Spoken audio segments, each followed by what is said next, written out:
Welcome to Mixed Asian Media Festival, y'all. My name is Michaela Ternasky-Holland. I am the Mixed Asian Media creative producer. My pronouns are she, her, sometimes they, them. Still figuring that out for myself. I identify as a mixed race woman. I have medium brown skin, almond eyes, black hair that's currently in a top knot bun. Behind me is a white wall with two paintings. One painting is yellow, another painting is red with a blue dot. I am currently seated on the lands of the Lenape and Canarsie people, otherwise known as New York City. And I want to open the floor up to Randy to introduce themselves. And then Randy, you can pass the mic over to Robin and Corinne. Thank you, Michaela. Yes, my name is Randy Wong Westbrook, and my pronouns are they, them. I am originally from the San Francisco Bay Area, the unceded land of the Ohlone people, but I have very recently moved in just the last week to Los Angeles, which is the unceded land of the Chumash people. I identify as a mixed race, transmasculine, non-binary individual, and I have pink acrylic glasses, dark, medium, short-ish length hair with shaved sides, and I'm wearing a navy blue t-shirt with a micro pattern of white dots, with a chain with a rutilated quartz gem around my neck, and I'm seated in front of a white background. Let's pass it off to Robin.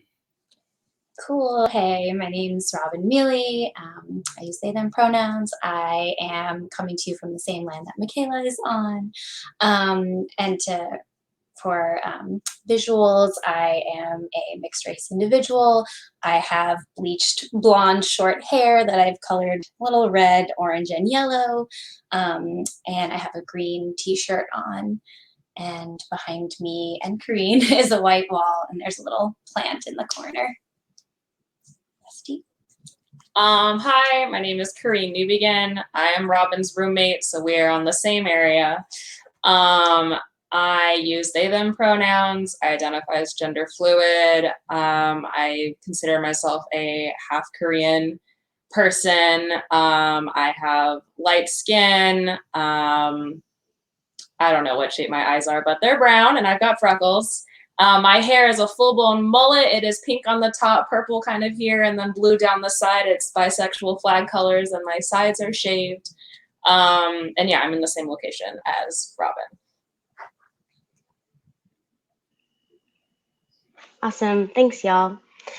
It's so interesting because I think for me, the last time and the first time I ever met Robin and Corinne, it was June, Pride Month.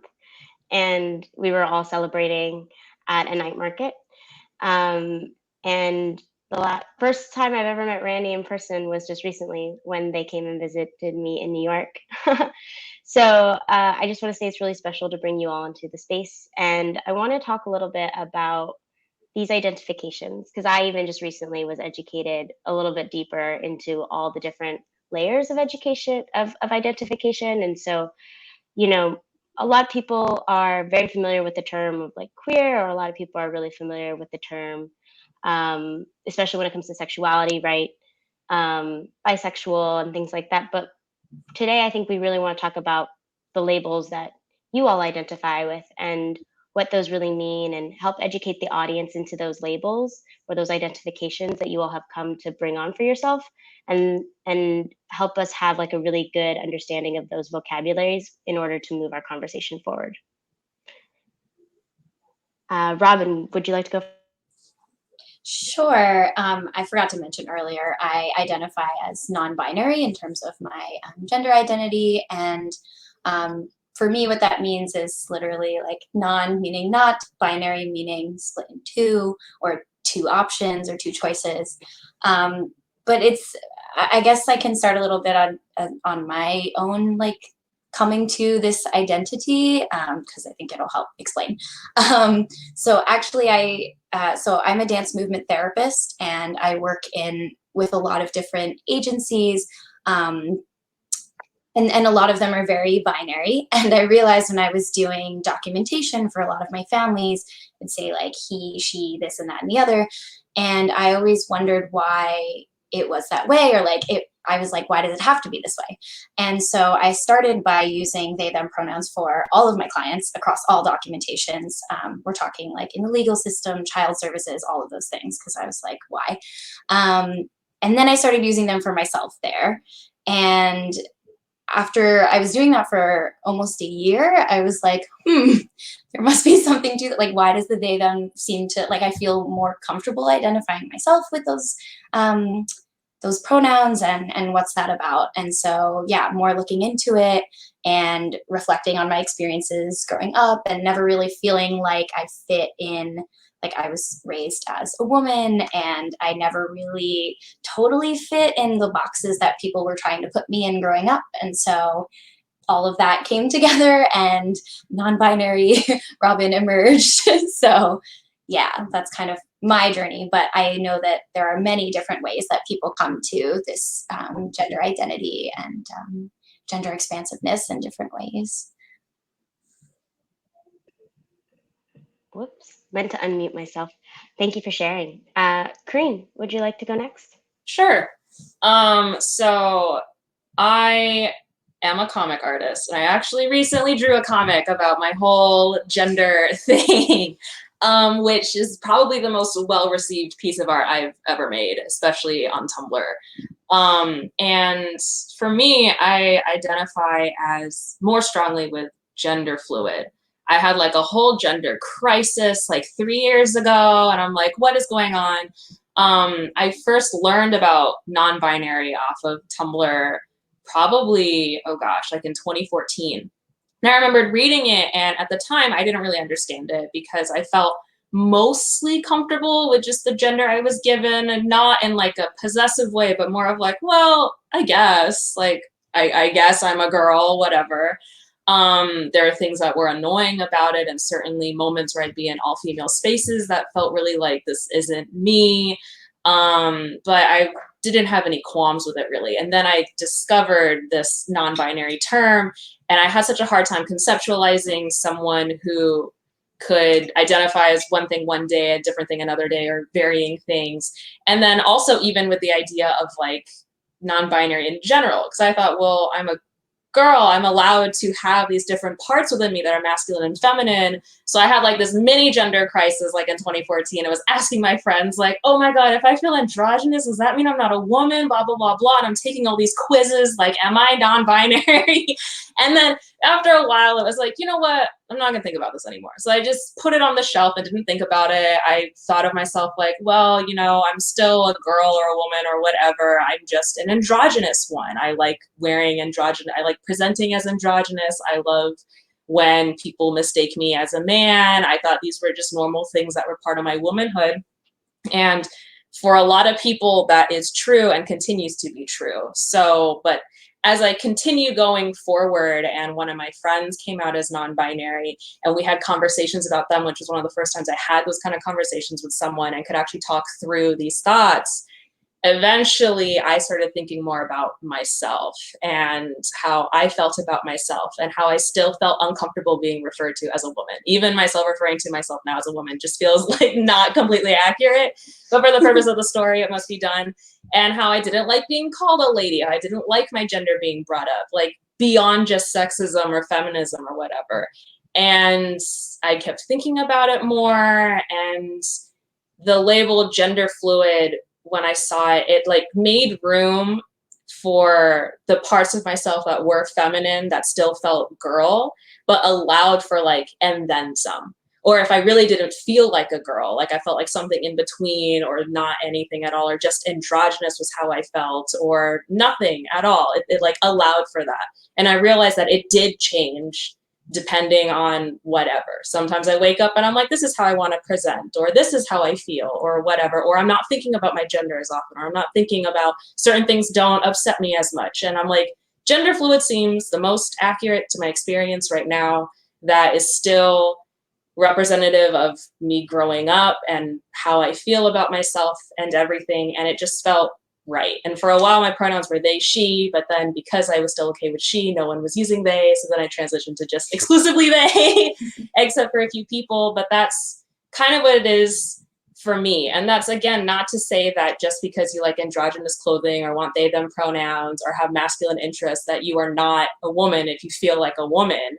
It's just, for me, that cisgender woman label didn't feel completely accurate anymore. So that's kind of been my experience with it, where it just, as soon as I got rid of only holding on to that, everything felt just more, okay, this is what I am, this is how I feel, this is accurate to me specifically. So that's how it's been for me.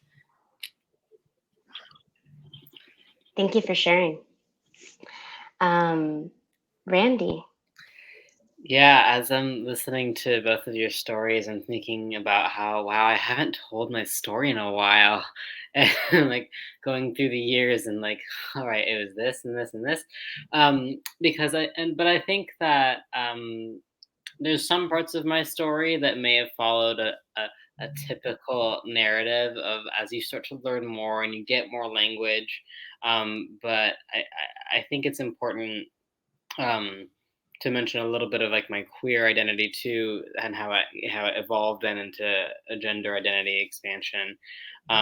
Because I remember, yeah, in middle school looking up the word bisexual in the dictionary and being like, oh, okay, that's what that is. Am I that? And I get hung on to that label. And then I get into high school. Then I realized, no, I'm a lesbian. And I hung on to that label. But then towards the end of high school, as I was like leading GSA conversations, Gay Straight Alliance conversations, we'd ask, it was like the beginning of when pronouns were starting to be asked, or like we were given opportunities to share how we were feeling that day. And my answer was always like skip or pass. Like, I don't know. And I always never wanted to answer that question because I was truly in a I don't know sort of phase. It was met with support. It was like totally cool and fine. But then I went into college, freshman year of school, and was definitely full of all these gender questions. So much so that like I was in denial, and almost transphobic in a way. Like I just thought, no, this is not what's happening. This is not what's happening. This is not what's happening. Until that summer, I got some support from a wonderful therapist who brought me along the beginning of my journey, and uh, got me to say that, all right, my name's Randy. I am, this is who I actually am. And at the time, I think I kind of flopped to an extreme, like, all right, now I am man, I am boy, I am he, him. I anchored onto that. Um, and then finished the rest of my school, my undergraduate degree as Randy, going by he, him pronouns. But that still didn't feel right. But I didn't want to like transition again. I knew that other people were using they, them pronouns. I knew that other people were using neo pronouns. Um, but it honestly just felt like too much work. And I get the faculty on board again with another like sort of change, whether it's like adjusting uh, my bio in a program. Like there were just so many logistical things that felt like a barrier because I was in an institution. And then once but also stepping back though, it's also when I started to physically transition, and I started hormone therapy and you know, back again to the sort of I am man, I am boy idea. Like I considered it like my man juice, taking testosterone and everything. And the changes that it gave to my body felt right. And but even throughout that process, I don't refer to like my former girl self or my name or anything as like my dead name, because I actually don't think that part of me is gone. And Corinne, what you said about like I don't feel like a girl anymore, like I really connect to that because there was a point in which I did, and I was happy and I loved it. Um, and then I just grew into something else. I don't follow the narrative. Like I feel like I was in the wrong body my whole life or anything. It really just developed as I had a better sense of who I was. and had language for it, which is the huge thing. But then once I finished school and kind of came back to the San Francisco Bay Area, I had a chance to sort of restart. And that's when I really fell into the non-binary identity, using they, them pronouns exclusively, and then seeking out resources to have top surgery, which was hugely transformative about how I carried myself. Like my literal posture changed because I wasn't trying to hunch over. Um, so that's some of my physical transition, but another part of harnessing now my non-binary identity, um, I realized I didn't really want to stay on T anymore. I didn't felt like I actually needed that whatever it was doing for me. Um, like my voice had dropped, which I loved, and sure, I was a little bulkier, and that felt good. And like my menstrual cycle had stopped because of that, but I knew there were other ways I could deal with the last one. So I actually decided to stop taking testosterone, and that felt actually the most affirming of my non-binary identity. Like, I had changed some things, but was happy that my voice could still squeak a little bit, that my body was just my body, without any extra bulking up. Um, and I love the body that I have. I love referring to it with all sorts of gendered terminology, depending on the day, depending if I'm going to the doctor or not. I was always concerned about the logistics again of if I was male or something, like, and not having like male anatomy, like I was going through that sort of wrestling with health insurance and healthcare and how all those things work. And I think I'm also waiting around for, not that I have to wait anymore, but to do all of my documents at once, to change my name legally, to change my gender marker, to change my passport. I'd love to do all of that stuff once and not have to like pay again. So that's something like I'm personally waiting for, um, to like have everything align. But I've been okay waiting, um, and having conversations about with my colleagues, especially about, yeah, my legal name is my private information. Like, how can we work and collaborate and like be sensitive to the fact that people have different names than what they're using, for an array of reasons. And that's something I've taken up. But that's my story. Thank you for sharing, Randy.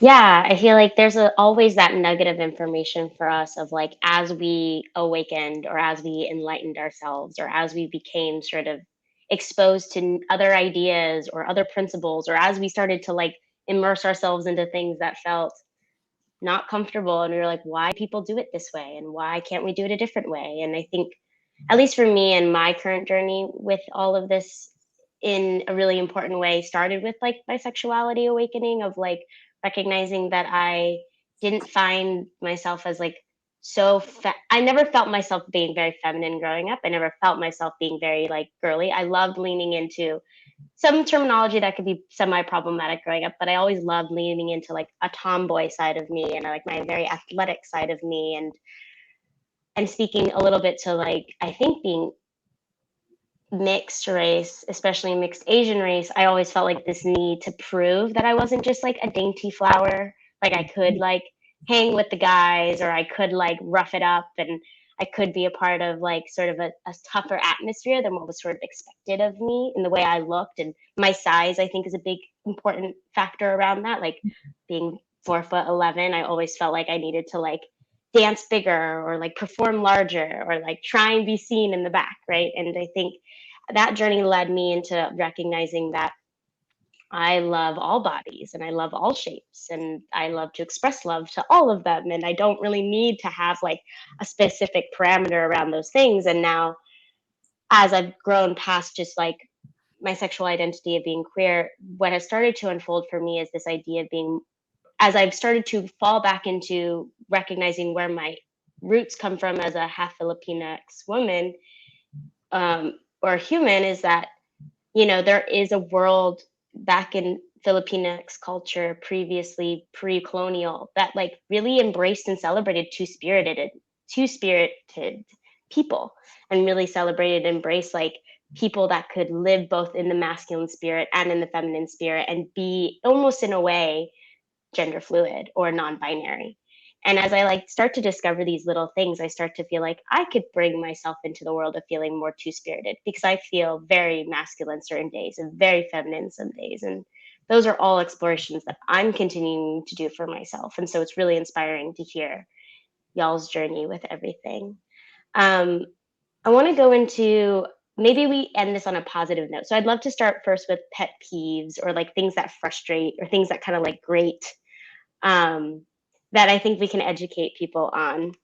One thing for me, at least, is people just always assume I'm a very straight, like very like see it as I come kind of human. But then they're like, but you're really athletic and you have a really athletic body build. And I'm like, why can't I just be like sexually fluid, gender, like somewhat like gender androgynous in certain ways, because I am very masculine and very muscular looking sometimes, because people will be like, oh, you're Asian, but you're like masculine athletic Asian. I'm like, why does that need to be a way you identify for me? So that's one pet peeve that I like tend to see and feel in my world. And I'd love to start with Corinne, with anything you're like, you could just be like, if we could just put that out the window today, let's put that out the window. Oh, that's great, because I was talking to Robin about this earlier today. There's definitely a few things. I'm so over the pronoun discourse. I'm like, just respect the pronoun, especially around they, them. There's no more excuse, you know, like we literally use they, them constantly in the way that we speak without even thinking about it. But then the minute someone wants to intentionally use it, it's a problem. Like the arguments are non-existent. Like they're so weak, non-existent. And then when it comes to neo-pronouns and like, well, people are making up words, like people make up words all the time. Selfie didn't exist like 20 years ago. And no one is being like, whoa, you know what I mean? Like there are words that are new and coming out all the time, and people change their names constantly. Like Marilyn Monroe wasn't born Marilyn Monroe. Like we don't, you know what I mean? Like things like that. I'm just like, we can move on, because straight cis people have been doing it and no one has said anything. And the minute a queer person does it, then it's a big problem. Like that I'm so over. That reminds me, like in terms of general things, I'm also so over, this is like a tangent, but like when people are like, why do you have to make this couple gay? I just want to see like a healthy male-male like friendship on TV. And I'm like, we have so many examples of male-male friendship. Just make them be gay. Like what, why is this the only thing? That's a whole other panel that I could expound on. But, and then the last thing is, people spend so much energy on like transition and the genitalia question. Like when I'm on Tinder and matching with cis men and I mention straight up, I'm gender fluid, this is what I'm into, yada, yada. I always get the, okay, but like, what do you have down there? And like the first time I got the question, I thought it was kind of funny. And I was like, okay, like I'll answer it. But then like the third time I got that question, and like the same night, it was like, this is annoying. And I kept getting it. And it's like, now I'm annoyed. It shouldn't be any of your business. And like, I'm over this. Or like people well-meaningly ask about like transition. And it's like, it's technically none of your business. Like, you know what I mean? Like no one is going up to people being like, oh, when are you going to get your breast reduction? Just like out of nowhere. Like I'm not asking cis women that. I'm not asking them if they're going to do anything to change their breast size. I'm not asking people if they're like going to have fertility things or if they're taking Viagra or anything, unless like it's a close friend and they brought it up and they're okay with talking about it, you know. But I'm not going up to strangers or even my friends and bringing that up unless it's something that they bring up themselves and tell me that they're okay with. And it's like, it's not at the point that I'm like, oh my God, never ask me this, but it is still like annoying that in general, there's so much emphasis on surgery, on transition, on like the taboo part of it, that it's like, you wouldn't ask this of someone within the first 10 minutes of speaking with them. But I have been asked that by people, friend and stranger. So it's like, those I think would be my pet peeves in terms of queerness and gender fluidity and things like that. So Yeah. I mean, for me, I think like backpacking off of that, like those kinds of, I don't know, questions and topics might be important for some like trans and non-binary people, gender fluid people, but not for all. And I think that's like, that transitions well into like sort of my pet peeves, which is just all the assumptions about like all the labels and all the everything, right? I think that something that, you know, hearing everyone else talk too, that keeps coming up is the fluidity, not necessarily gender fluidity, but how identity markers and labels change all the time. And like, that's what draws me to queerness in general, and using queer as a label, like Michaela was talking about before. But these things change. And so just like Corinne said, respect the pronouns, like respect whatever anybody tells you, right? Like name, identity, whatever. And like people's behaviors, whether they're transitioning, you know, who they, you know, are in romantic partnerships with, like that doesn't necessarily determine what label they use either. And you should always just go based off of what somebody else is telling you. And you can't make any assumptions based off of that, right? I think something that's nice for me is when, you know, somebody asks, you know, for my gender identity, and I'm like, okay, I'm non-binary, but like, they don't just say, oh, so you're like androgynous and like, you're not a boy or a girl. And I'm like, well, but like, that's not what it means to me, right? Like, that's, you know, you need to have a woman. Right. Like, no, that's not it. Like, you need to have a longer conversation with me and actually sit down and respect me enough to make time if you really want to know what that means to me. And don't, like, that's the whole point of having labels outside of the gender binary, is to not have these assumptions put on me. And so that is something that I am like, don't allow that to follow me into my non-binariness as well, because that's what I'm trying to avoid. Oh, I just thought of another one. TERFs. Like, yes. Literally one of the most common responses, like negative responses I got to the comic I posted about me being gender fluid, were people being like, why can't you just be a butch woman? Why can't you please be a butch woman? Or you're just a tomboy. And like, my sister will have conversations, and like, she is so supportive of me and like everything. And she's out here being like educating all these guys that she's seeing or whatever. And like, one of them was like, so your sister's a tomboy. And my sister's like, because my experience, like, I was a skinny little non-athletic person. My gender is probably closer to nerd than it was to athlete. So like, I really, even though my interests varied, I don't know if I was fully in tomboy. And it's like, no, that's not how I identify. Maybe when I was younger, I wished I was a tomboy, but like I was never fully that. And that's also not accurate to what I'm feeling. And so the amount of people that try to instantly invalidate my gender by putting it into like what they think it is, like, oh, you're a tomboy. Why can't you be a tomboy? Why can't you be a butch woman? You can be a woman and all the things you described too, you know? And it's like, you're right. I could, you could, I'm not. That's not accurate to me. I'm not invalidating anyone's experience who went through the same thing I did but settled on cis woman. It's just, it wasn't right for me, and that's how I am. So that's another annoying thing. The whole like, so this is what you are, or you're ruining womanhood, or we're losing another woman to the non-binary mafia or whatever. It's so that's a huge whole other pet peeve. So yeah. I think all of this is making me think about so many things. Okay, I don't know where to start. But with the voice out there that is like, yeah, we're losing women, we're losing femininity, femininity is disappearing. We still don't value femininity though.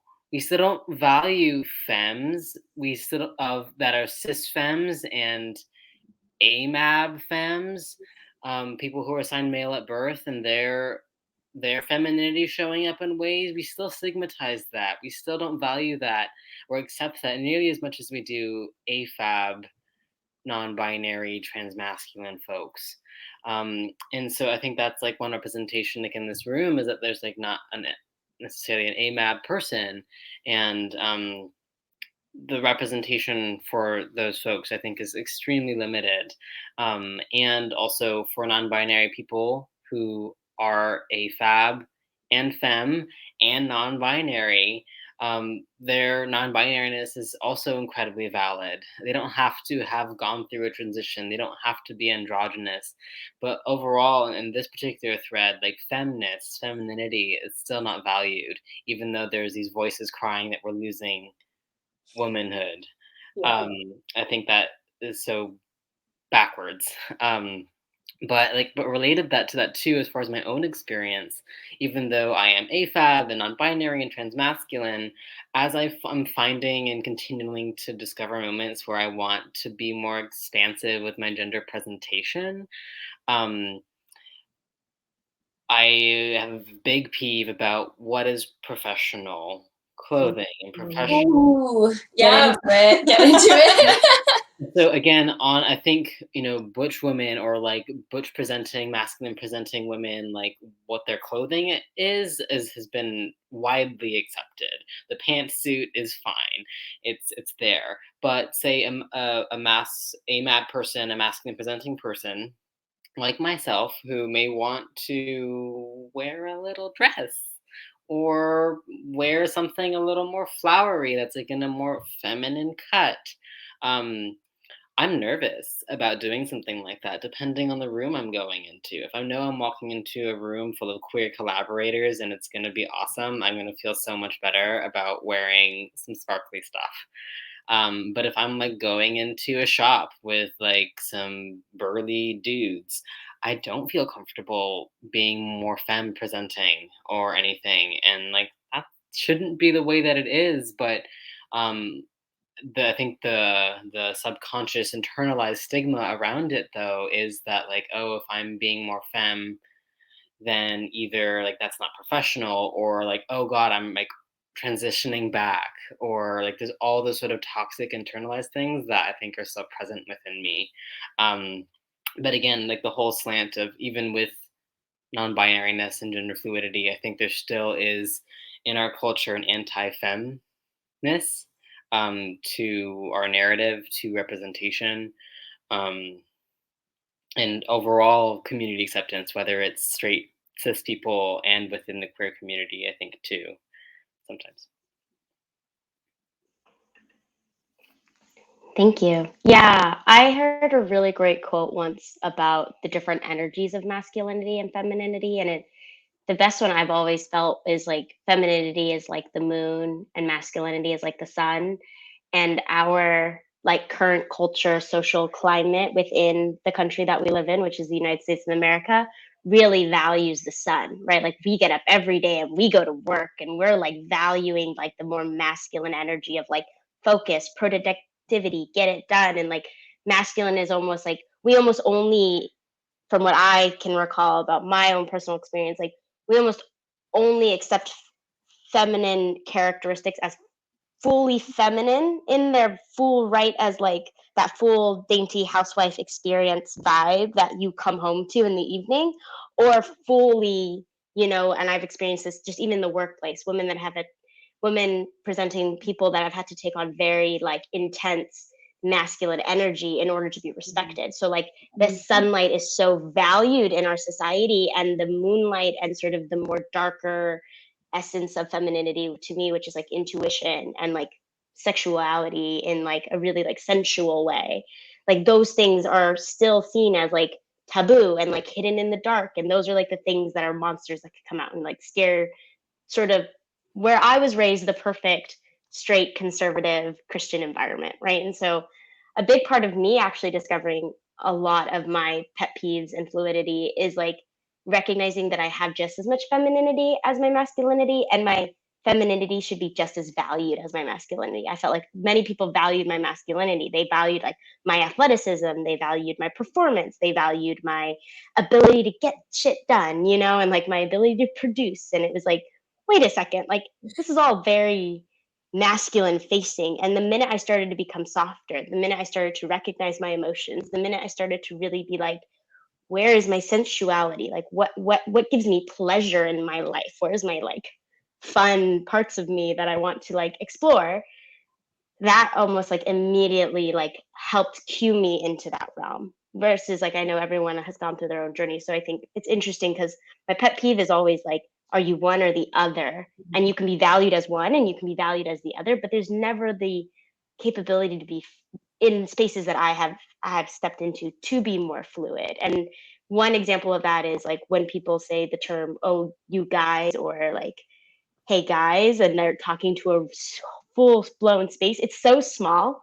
It's so small, but every time, and sometimes I catch myself doing it too. So again, it's like just relearning code and languaging. But like whenever someone does it in a space, like I like cringe a little bit because I'm like, I'm not surrounded by guys. I'm surrounded by humans and I'm surrounded by people. And so I've like, as much as I'm trying to be more inclusive in my language with like saying things like you all or y'all or like just calling people human. Like I try not even to like use gender in my day-to-day life. I'd be like, you know, that's a great human, not because they're a woman or they're a great guy, but like they're a great human. Like you're a great human. I'm a great human. And like actually just trying to create fluidity in my life the way I express to people. So that being said, how can we support this community? How can we like really continue to give people things they should be thinking about when they're talking, when they're communicating, when they are stepping into a space with someone?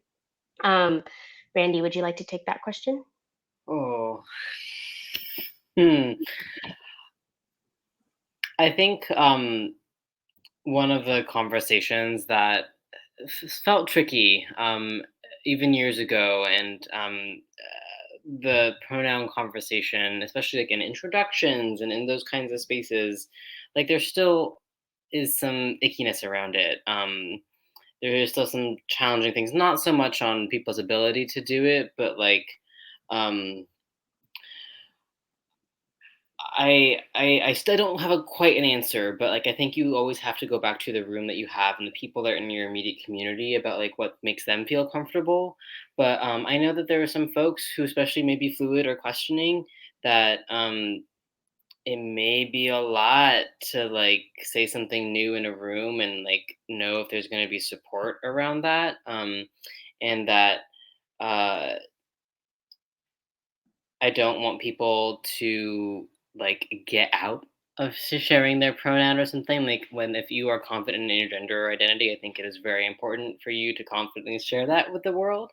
But that um, it's nuanced, but there's some language around like share your pronoun if you would like to. You know that there is an ability that like we encourage you to do so, but like if you don't want to share that with the world, that there is a way to do that, and that maybe, especially if you're a leader in a room or you're facilitating a room, that if you do notice something, that like you check in with that person. It's like, hi, would you like me to um, would you like to tell me your pronouns privately and like not in the shared room, or like are there other allies in the room who can help support you if you are being misgendered, and how would you like us to correct people if at all? That like those kinds of um, practices of making sure that everyone feels safe and that there are different ways to share that information and not just in public in a big room, or if like you want to pull them to the side later after that happens or beforehand, that you're thinking about the different ways of access for people sharing what can be very personal transitory information.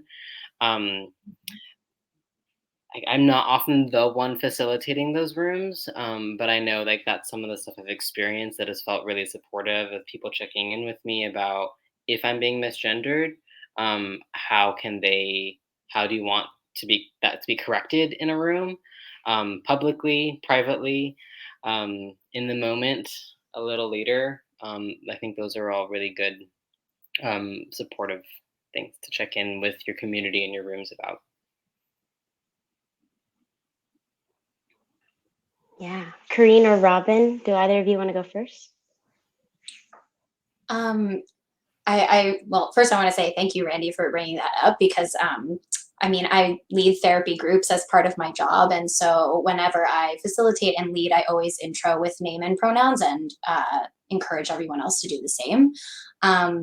But I also, you know, come into a room where there's people who are there multiple times. And so if someone changes their pronoun, I'll like, you know, confirm, you know, just be like, okay, like, you know, if you want to change it up, let's change it up, you know, let's try it out. And but if it's like a one-off, I can see how that can also be isolating for people who are maybe not so comfortable disclosing that. And something that I think has been a helpful tool for me is by default just using people's names. Like just use their name. Like if you don't know the pronoun, use the name. And that can be a way to sort of like be more inclusive if someone is, you know, not as comfortable sharing pronouns in a group space.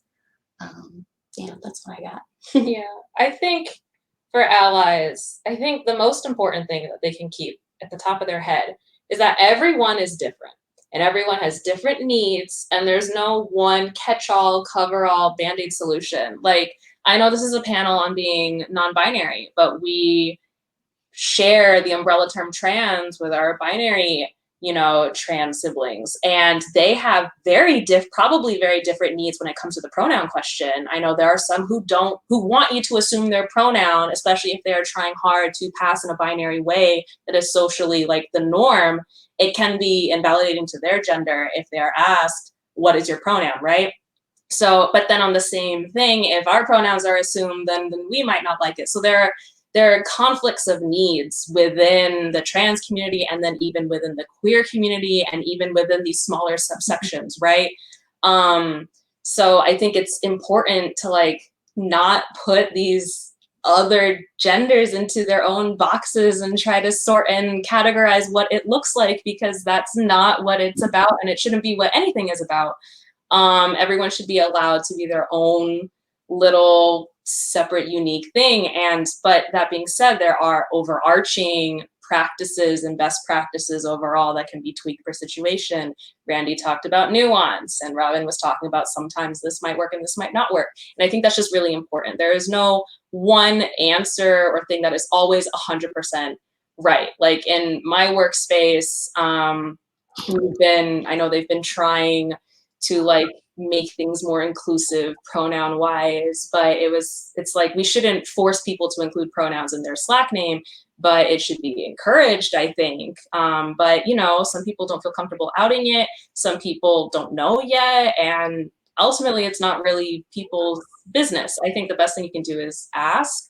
I think if you're an ally, listening is really important. But on the other hand, for me personally, if I'm being misgendered, I don't want to have to correct that person, because I'm already dealing with like, how do I react, what do I do, I don't want to make a scene, how are they going to receive me, yada yada yada. I want some other person with less skin in the game to come in and correct, like, oh, they them. It doesn't need to be a big deal, but I would prefer that happening, because that's going to make me feel supported, that's going to give me less work to do, and it might come off differently as well, especially if the person doing the correcting is cisgendered. So, and like maybe a closer friend to the person who did the misgendering. I want more of that stepping up, like knowing when to step up, like correcting someone's pronouns, the same way you would correct if someone's name was being mispronounced, or the way you would correct like any other thing, like you're going like, oh, actually this and this, right? And off of that note, if you are an ally, and you're in spaces that don't have, the non-binary people there, and you're hearing problematic things being said by your friends, saying something, talking to them about it, doing that energy and that work there so we don't have to do it later, right? You've got a little less skin in the game, and if you want to know how you can actively be an ally, stepping up during those conversations when there's no one there to vouch for that community is a great thing to do, and that's something that I really value in many of my close friends who do that and do that work for me, who will be like, no, Corinne's pronouns are this and this, or no, this is how Corinne does this, or no, that's not correct. Or even just they making a point of using my correct pronouns, or even like them correcting themselves to show, like that kind of thing, like knowing the balance of when to listen and step down and just support quietly, and knowing when to step up and actually be like, no, actually this and this, and just not making a huge scene if there doesn't need to be a huge scene. So. Yeah.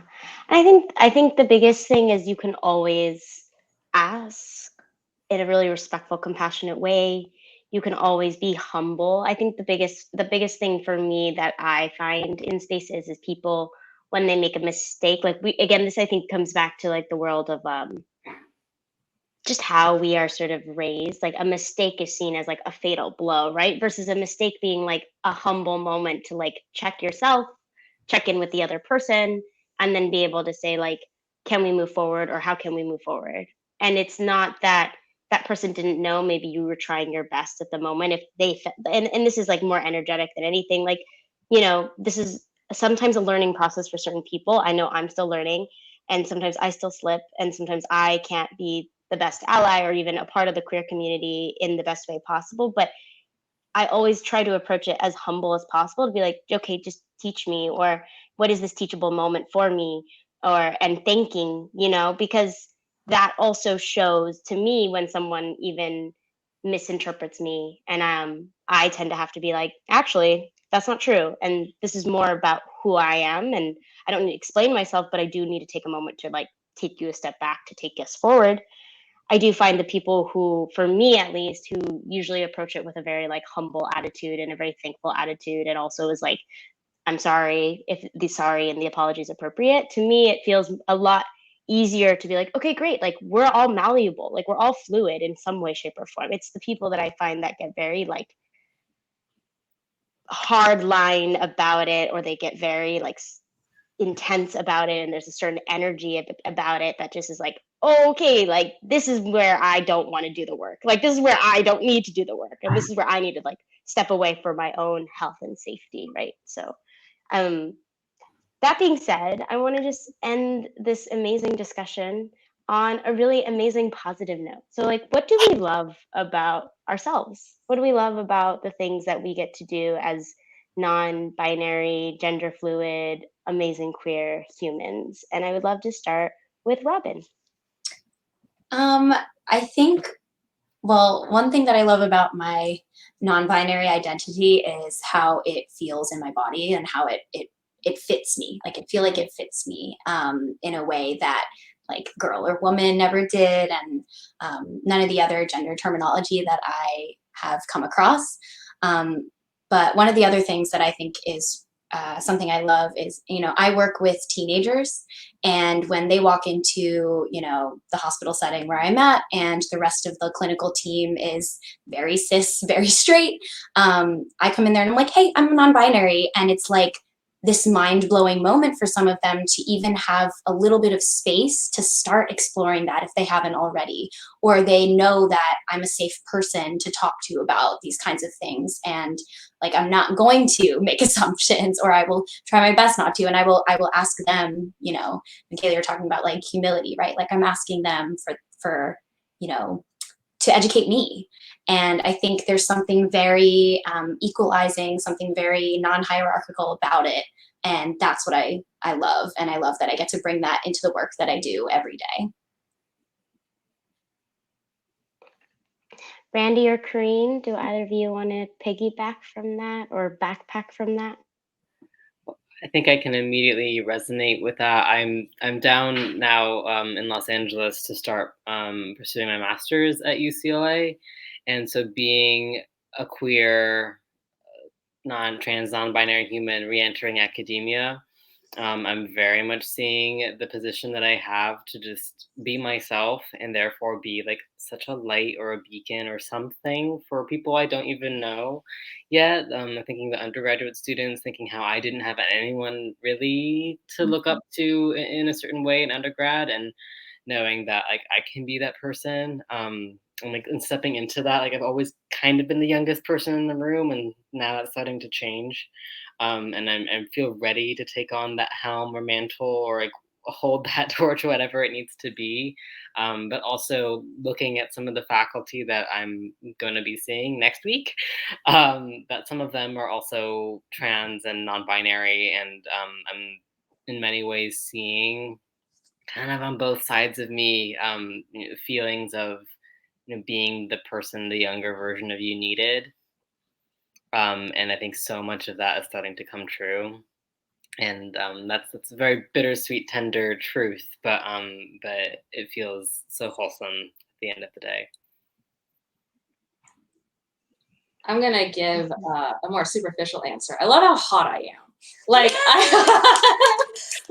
I love how I am able to look exactly how I want to look, and I look in the mirror and I'm like, this is how I've always wanted to, or this is exactly what I want to look like right now. This is me 100,000%.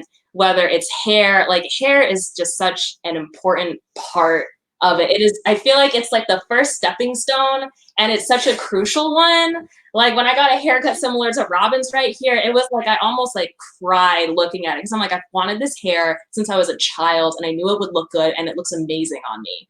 And like, it's just, I don't feel that pressure anymore. It took like body hair even, like it took me a while to be comfortable going out with unshaved legs, and now I'm like all out on it, and I just don't care. And it's to the point where if I shave, it's because I actually want to, and not because I feel embarrassed or anything. Even in like the pubic area, it's like, whatever, who cares? Like, I don't care. Or things like tattoos, or just how I dress, how I present myself, going out without a bra, and finding like things that I look at, I'm like, this is exactly how I want to look. This is how I want to present. This feels right to me. I look like a cartoon character. I look exactly how I want to look. And if I ever want to change it, I can just change it. And I'll always be happy with how I look. And I feel like my confidence just skyrocketed as I like have grown older. I feel like I'm in like the prime of my life, and I'm in my late 20s, and it's like I'm always like, oh, I'm so cute, and I like believe it. I look at myself, I'm like, I love how this looks even on my bad days. It's like, this is me. And when I start to look at myself, I'm like, this doesn't feel like me, then I'm like, okay, well, now I know this isn't right, and I know I'm not gonna explore this again, but at least I explored it. And there's like this freedom, and you mentioned it feels good in your body. It just feels so comfortable in this gender, in this label that I think is correct for me. And I know exactly what my definition is for what I'm experiencing. And the label is just a sticker I put to help communicate it to everyone else. And it's just a shorthand, but like, I love how hot I look, and how hot I will continue to look. And that's probably my favorite thing, that I just look exactly how I want to, and everything is malleable, and I can change whatever I want. Yeah, I love that.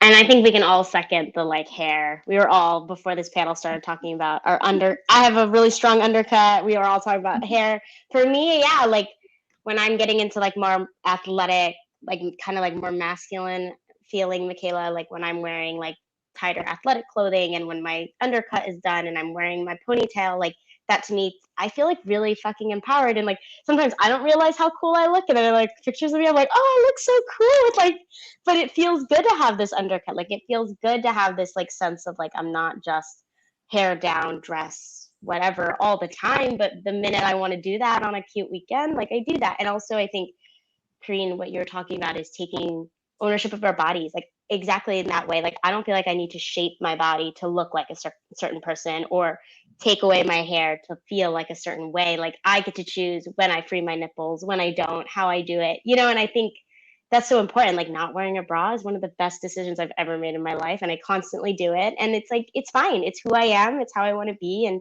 that's like going back into just like how we get to feel good about ourselves, and we can better express ourselves to other people in that way, right? It's a constant, like the more we pour into ourselves, even if it's not the exact cookie cutter way we are grown up to look like or feel like or identify with, like the better we can pour into the people at work, the people in our academia programs, the people in our communities, the people we're trying to support, the people we want to have see us as a potential example to aspire and then grow past to when they become the people we are, and like, or become the age we are, or become the role we are. And I think that's so, so important. And I think just going back to like all the points, it's really about making sure you're checking in with people as individuals, making sure you know what they're comfortable with, making sure you take time and energy to know maybe a little bit about their journey before you just assume or ask really intensively private questions about them. And then second is just, once you know that, taking the time to try and implement those things into your day-to-day life as much as possible when you're interacting with that person.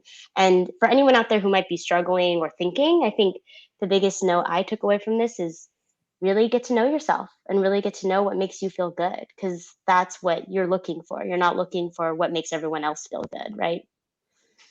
And that Yes, can take as long as it needs. Mm-hmm. Your timeline is your own timeline. I mean, I started when I was in middle school. That's 13, 14 years ago. So to get to where I am now, so it's okay to take time. Yeah, I was gonna say I'm 31 and I only started using non-binary for myself like 2-3 years ago. So it can happen anytime and it's all valid and it's always changing and it's okay to have it change and shift with you because you're changing and growing and discovering, making space. And that's what it's about. Yeah. And even if you're cisgender, you can still play with gender. Like freaking gender is a construct and it is as real as you want it to be. And like you can literally do whatever you want. Like you were talking about, Michaela, about how the sun and the moon, and I was reflecting on my thoughts on that. I always thought everyone just had that in them, that it was a yin yang that everyone had, that everyone had masculine femininity. Like there's a universe inside of everybody, whether no matter how masculine or femme, whatever you skew. So it's like, have fun, explore. You don't need to be like genderqueer or trans or whatever to play with it. Like I wish everyone, regardless of their gender, played with gender more, because everyone would get instantly way hotter and the fashion would be so good. So like everyone should do it. And I think we should leave you all on that note. So thank you so much, y'all, for this amazing, amazing discussion. Thank you, everyone who's attending MAMFest. Check out more of the programs we have going on. If you want to find these incredible people, is there a comfortable way people can find you, follow you, stay in touch with the work you're all doing? And if so, you can blast that out now. And if it's not, all good. It's all good. I guess the easiest way to get in contact with me is through Instagram. My Instagram is @RobBinks. That's Robin KS. Instagram for me too. You can follow my art Insta at Corinne is Korean. That's CORINNE is Korean, all one word. And I am also on Instagram, but my professional Instagram is not fully built yet. But it would be R Wong Westbrook Design. Also my website, rwwestbrook.com, is my portfolio, but also I am the only Randy Wong Westbrook in the world. So you can probably just find me that way too. Must be nice. All right. Thank you so much, y'all. Bye.